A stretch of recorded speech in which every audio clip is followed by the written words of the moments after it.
Hello guys. तो आज हम देखेंगे एपीआई क्या है और उसमें जेसन क्या है। तो जैसे कि हम डेफिनेशन देख रहे हैं, an API is a set of tools and protocols that allow different software application to communicate with each other while maintaining security and efficiency.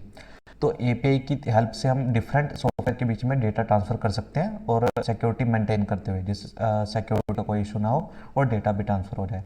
और इसका एक रियल लाइफ है, अगर हम एनालॉजी देखें या एक एग्जांपल देखें कि think of an API as a restaurant menu that provides option for customers to interact with the kitchen without knowing the cooking process.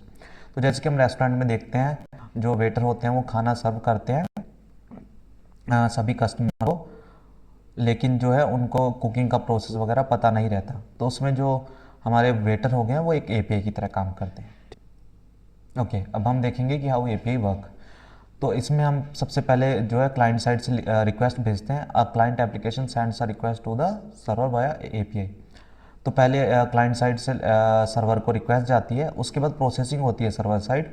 उसमें लॉग्ड इन यूज़र के बेसिस पे, अगर पब्लिक एपीआई है तो लॉगिन की ज़रूरत नहीं है, लेकिन प्राइवेट एपीआई है तो यूज़र को लॉगिन करना पड़ेगा और उसके लॉगिन यूज़र के अकॉर्डिंग और उसने क्या रिक्वेस्ट सेंड की है और क्या क्या क्या एक्सेस है, किस डेटा का एक्सेस है उस यूज़र के पास, उस बेसिस पे जो है डेटा रिटर्न होता है और उस बेसिस पे रिस्पॉन्स आता है। वही सब मेंशन है यहाँ पर।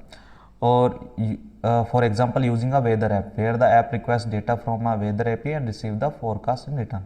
तो जब हम वेदर की एपीआई कॉल करते हैं, इसका हम आगे एग्जांपल देखेंगे।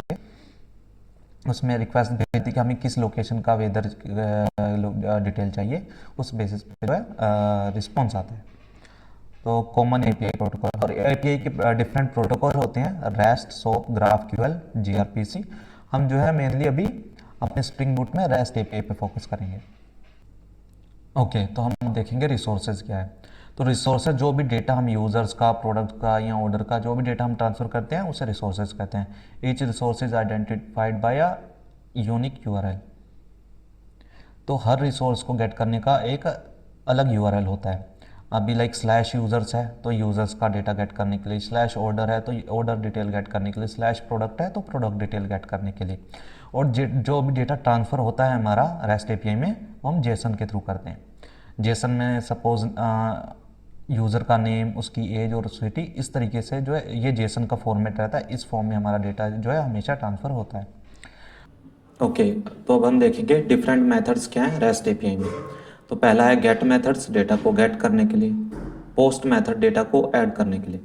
पुट मेथड, एग्जिस्टिंग डेटा को अपडेट करने के लिए। पैच मेथड, एग्जिस्टिंग डेटा को पार्शियली अपडेट करने के लिए। डिलीट मेथड, एग्जिस्टिंग डेटा को रिमूव करने के लिए। पुट और पैच दोनों ही डेटा को अपडेट करने के लिए यूज़ होते हैं, लेकिन इसमें डिफरेंस क्या है?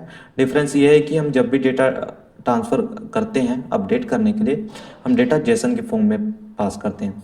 अब सपोज हमें सिर्फ सिटी की वैल्यू अपडेट करनी है, पुट एपीआई में हमें तीनों ही वैल्यू को पास करना पड़ेगा, चाहे अपडेट हमें सिर्फ सिटी को करना है। लेकिन वही अगर हम पैच एपीआई यूज़ करें तो हमें सिर्फ सिटी की वैल्यू को पास करना पड़ेगा और नेम और एज को पास नहीं करना पड़ेगा। आगे हम इन सब का इम्प्लीमेंटेशन भी देखेंगे। नेक्स्ट वीडियो में हम गेट एपीआई का इम्प्लीमेंटेशन देखेंगे।